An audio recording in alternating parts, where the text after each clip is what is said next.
ברוכים הבאים לחיתחון.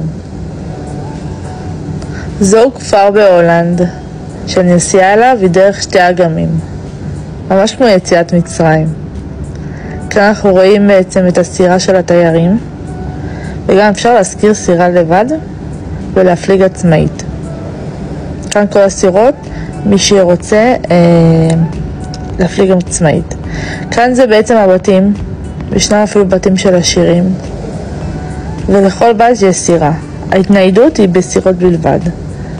גם לבית הספר נוסעים בסירה. כל התנהלות בכפר היא בסירה.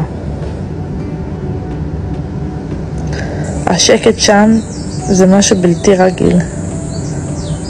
וכל בית יפה וניתן לראות את היופי שלו.